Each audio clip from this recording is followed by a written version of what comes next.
Assalamualaikum dan salam sejahtera. Menceroboh dan mengaut hasil laut negara, Maritim Negeri Terengganu menerusi Op Iman menahan 4 lagi bot nelayan asing Vietnam bersama 31 kru termasuk tekong lingkungan 16 hingga 55 tahun di 4 lokasi berbeza, kira-kira 163 batu nautika hingga 165 batu nautika dari Kemaman, Terengganu pada 7 Julai lepas.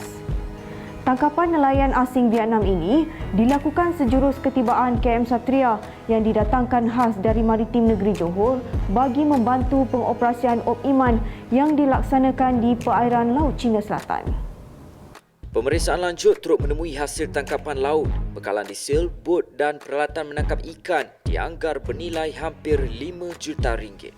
Hasil pemeriksaan yang kita dah laksanakan di dalam bot-bot tersebut, bot-bot ini kita dapati lebih kurang 1.5 tan hasil ikan yang berada dalam bot tersebutlah. Dan keseluruhan tangkapan 4 buah bot ni kita rangkumkan bernilai 5 juta ringgit Malaysia. Kesemua bot bersama kru dan tekong dibawa ke jeti Zon Maritim Kemaman untuk disiasat di bawah Seksyen 15-1-A Akta Perikanan 1985 kerana menceroboh dan menangkap ikan di perairan Malaysia dan Akta Imigresen 1959 Balang 63 kerana tekong dan kru tidak memiliki sebarang dokumen yang sah. Kesemua kru nelayan asing yang ditangkap terlebih dahulu diperiksa tahap kesihatan mereka dan kemudiannya dibawa menjalani prosedur saringan kesihatan oleh petugas kesihatan Hospital Besar Kemaman bagi memastikan tiada unsur-unsur wabak COVID-19. Kepada negara Vietnam yang membiarkan ataupun membenarkan nelayan mereka masuk ke dalam padang kita. Kalau kita lihat dari hari ke hari memang pencerobohan ini akan berlaku. Jadi kita pihak agensi penguatkuasaan maritim Malaysia ni tidak akan berputus asa. Kita terus melaksanakan rondaan dan terus menahan mereka-mereka ni daripada terus mencuri hasil negara. Pengesanan sebuah bot laju yang mencurigakan membawa kepada penemuan 3,552 tin minuman keras tidak bercukai disyaki cuba diseludup keluar dari Labuan 2 Julai lepas. Bot peronda dari Zon Maritim Labuan mengesan bot terbabit di tebing Sungai Merapuk Lawas ketika sedang leka melakukan aktiviti pemunggahan barang. Sejurus dikesan, bot pancung berkenaan memecut meloloskan diri dengan meninggalkan sebuah van di kawasan kejadian. Pemeriksaan lanjut terhadap van terbabit menemui lebih dari 3,000 tin minuman keras pelbagai jenis yang disyaki cuba diseludup keluar dari Pulau Labuan untuk pasaran sekitar Sabah dan Sarawak. Van berserta minuman keras dengan anggaran harga sekitar RM2,200 itu dirampas untuk siasatan lanjut. Kesemua barang dibawa ke Zon Maritim Labuan dan diserahkan kepada pegawai penyiasat. Kes disiasat di bawah Seksyen 135 Akta Kastam 1967. Maritim Malaysia meningkatkan rondaan dan pemantauan sekitar Kuala Perlis menerusi Op Benteng Laut. Ketika rondaan kira-kira 1.3 batu nautika dari barat daya muara Sungai Sanglang dan 1.5 batu nautika dari barat pantai Sungai Baharu, Zon Maritim Kuala Perlis menemui 30 bubu naga jenis bubu kambang yang bernilai RM2,400. Menurut Pengarah Zon Maritim Kuala Perlis, Komandan Maritim Muhammad Syafi Haji Paing, bot peronda maritim Malaysia telah mengesan beberapa batang kayu dijadikan pancang yang dipasang sebagai penanda kepada bubu naga. Penggunaan bubu naga tersebut turut boleh mencecahkan sumber perikanan negara kerana sifatnya yang tidak selektif kerana memerangkap anak ikan komersial selain turut memusnahkan ekosistem laut negara. Jika disabit kesalahan, boleh didakwa di bawah Seksyen 11-3-C Akta Perikanan 1985 kerana menangkap ikan dengan menggunakan kaedah yang tidak dibenarkan. Kesemua bubu naga tersebut dibawa masuk ke jeti Zon Maritim Kuala Perlis dan diserahkan kepada pegawai penyiasat untuk tindakan lanjut. Usaha pencarian 8 mangsa yang hilang kira-kira 12 batu nautika dari Kuala Kemasin Bacok gara-gara bot terbalik ketika memancing ditamatkan setelah kesemua mangsa ditemui meninggal dunia pada 5 Julai lalu. Terdahulu, sebuah bot nelayan tempatan kelas A yang membawa 20 individu bersama tekong terbalik. Dalam kejadian Isnin lalu, 12 individu berjaya diselamatkan nelayan tempatan yang berada berhampiran, manakala 8 individu lagi ditemui meninggal dunia kerana lemas. Kesemuanya berumur lingkungan 22 hingga 60 tahun. Baru-baru ini, semenjak kerajaan membenarkan aktiviti rekreasi laut kembali beroperasi, banyak laporan dan kejadian kemalangan di laut direkodkan Maritim Malaysia.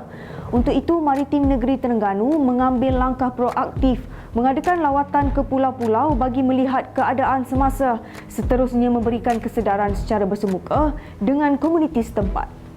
Destinasi pertama inisiatif ini adalah di Pulau Tenggol, Terengganu.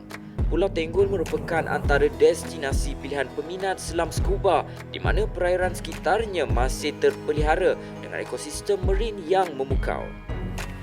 Menurut Pegawai Cari Lamat dan Bantuan Bencana Maritim Negeri Terengganu, Lieutenant Martin Mat Firdaus Omar, aktiviti ini dilakukan sebagai langkah mencegah kejadian yang tidak diingini berlaku.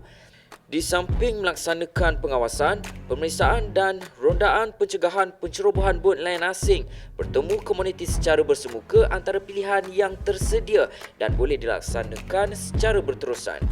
Sementara itu, Pengarah Maritim Negeri Terengganu, Kapten Maritim Muhammad Sufi Muhammad Ramli menjelaskan pihaknya sentiasa bekerjasama dengan kerajaan negeri dalam usaha-usaha memastikan perairan negeri Terengganu sentiasa selamat dan terkawal. Inisiatif yang dilaksanakan sebelum ini turut memberi peluang kepada Maritim Malaysia mendekati komuniti maritim agar sentiasa menjadi mata dan telinga dalam menyalurkan maklumat berkaitan jenayah di laut. Semenjak ni, kejadian yang tidak kita mahulah. Ada yang tenggelam, kalau tak pakai life jacket ni, risiko dia untuk lemah tu tinggilah. Sejak kita ada pos di sini, tanah lah, kan, hubungan kita dengan beberapa resort di sini, kita ada 4 resort utama lah yang berada di Pulau Tenggol ni, sangat-sangat positif. Mereka sangat-sangat menyambut baik lah sekiranya kita menghantar aset kita berada di sini, sebab keselamatan kepada pelancong yang hadir di sini memang memerlukan pengawasan atau pengawalan daripada pihak kita. Itu yang bila kita hadir di sini, mereka sangat-sangat mengalukan lah kehadiran kita di sini. Kempen kesedaran keselamatan di negeri Terengganu terutamanya kita laksanakan setiap kali kita beroperasi. Kita akan terus membuat pemeriksaan dan juga memberi kesedaran kepada nelayan ni tentang kesedaran untuk memastikan keselamatan mereka ni sentiasa berada pada tahap tertinggi lah, terutamanya pemakaian life jacket, jaket keselamatan. Okey, dan mengetahui bagaimana sekiranya berlaku kecemasan, apa tindakan-tindakan yang patut mereka buat, itu sentiasa kita laksanakan semasa kita melaksanakan rondaan dan juga perjumpaan dengan persatuan-persatuan nelayan di kawasan. Okey, dari tadi kalau ada kecemasan, call nombor ni Kalau berlaku di Pahang ada nombor lah. Di Terengganu ada nombor dan di Kelantan pun ada nombor juga. Beliau turut berharap dengan kemudahan dan kawasan yang diperuntukkan oleh kerajaan negeri bagi mendirikan pos maritim Pulau Tenggol direalisasikan, di mana pihaknya sebelum ini sering mendapat aduan daripada komuniti pulau di mana bot nelayan asing Vietnam gemar menceroboh perairan sekitar, memandangkan Pulau Tenggol memiliki khazanah laut yang berharga dan terlindung di bawah kawasan pelindungan Taman Laut Negara. KM Kota Kinabalu dan KM Tok Bali, nama yang telah diberikan kepada 2 kapal peronda generasi baharu atau New Generation Petrocraft NGPC yang telah diterima oleh Maritim Malaysia 6 Julai lalu. Majlis penerimaan di antara pengarah urusan Destiny Marine Shipyard kepada Ketua Pengarah Maritim Malaysia Laksamana Maritim Datuk Muhammad Zubil Maksum dengan disaksikan oleh Menteri Kementerian Dalam Negeri Datuk Seri Hamzah Zainuddin di Limbungan Destination Marine Service Sdn Bhd, Pelabuhan Kelang. Laporannya bersama Lieutenant Muda PSMM Syamirul Saleh. Kedua-dua aset baharu ini berukuran 45 meter panjang dan 7.7 meter lebar, mampu berlayar dengan kelajuan 24 knot serta mampu bertahan selama 10 hari di laut tanpa ulang bekal. Ini antara spesifikasi yang dimiliki oleh kapal peronda kelas NGPC. Selain itu, ianya turut dilengkapi dengan meriam 30mm Aselson Rigid Inflatable Boat RIB sepanjang 7 meter, Long Range Surveillance Camera dan UAV atau drone yang berupaya melakukan pemantauan udara dengan jarak jauh.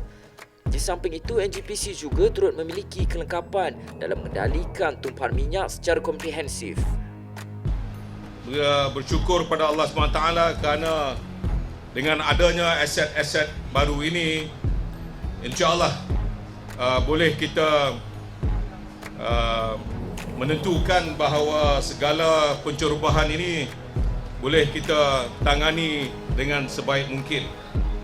Pada hari yang sama, Yang Berhormat Menteri Dalam Negeri bersama delegasi turut mengadakan lawatan kerja ke tapak pembinaan Offshore Patrol Vessel OPV di Lempungan Tambung Haji Heavy Engineering THHE, Pelabuhan Kelang. OPV ini dibina sepenuhnya oleh tenaga kerja tempatan dan bakal diterima pada penghujung tahun 2020. Kapal ini berukuran 83 meter panjang dengan 13.7 meter lebar, dilengkapi dengan pelbagai fasiliti canggih seperti tapak pendaratan helikopter, bot pemintas serta mempunyai bilik tahanan dan bilik rawatannya sendiri. Kapal ini mampu melaksanakan rondaan di laut dalam tempoh maksimum 21 hari tanpa ulang bekal. Selain dari itu, Maritim Malaysia melalui Kementerian Dalam Negeri turut memajukan permohonan bagi perolehan Multipurpose Mission Ship MPMS atau kapal induk yang dilengkapi dengan peralatan canggih berteknologi tinggi serta berkemampuan membawa 6 unit Fast Interceptor Craft ataupun bot pemintas. Keperluan mengupayakan Maritim Malaysia adalah tepat pada masanya dalam menangani semua perlakuan jenayah di dalam zon Maritim Malaysia. APMM dalam proses memajukan juga permohonan membeli aset baru seperti Multipurpose Mission Ship lengkap dengan peralatan berteknologi tinggi yang boleh membawa 6 unit Fast Interceptor Craft dan UAV. Ini semua kita lakukan adalah untuk menjaga sempadan negara, menjaga keselamatan negara, untuk bukan hanya memastikan penyeludupan dapat kita tangani, tetapi juga untuk menjadikan APMM sebagai salah satu daripada agensi yang utama dalam negara kita. Majlis penerimaan NGPC ini turut dihadiri oleh Ketua Setiausaha Kementerian Dalam Negeri, Timbalan Ketua Setiausaha Pengurusan Kementerian Dalam Negeri serta Barisan Pengurusan Tertinggi Maritim Malaysia. Satu lagi sejarah telakar buat Maritim Malaysia apabila menerima 2 buah kapal siri NGPC. Yang di sebelah sana ialah KM Tok Bali yang bakal ditempatkan di Tok Bali Kelantan, dan di sebelah sini merupakan KM Kota Kinabalu yang bakal ditempatkan di Kuching Sarawak. Kedua-dua aset ini bakal meningkatkan lagi pengoperasian maritim di laut, terutamanya di dalam mencegah pencerobohan bot nelayan asing Vietnam. Laporan Syamil Salim bersama juru kamera Laskar Kelas 1 Syaril Abdul Hadi melaporkan untuk MCG Report. Sekian sahaja paparan rangkuman berita kali ini. Kepada komuniti maritim yang ingin ke laut, sentiasa berwaspada dan meningkatkan tahap kesedaran keselamatan diri untuk keluar ke laut. Tangguhkan hasrat anda seketika untuk menjalankan sebarang aktiviti laut dan patuhi amaran kaji cuaca. Sayangi diri, isteri, anak-anak dan keluarga.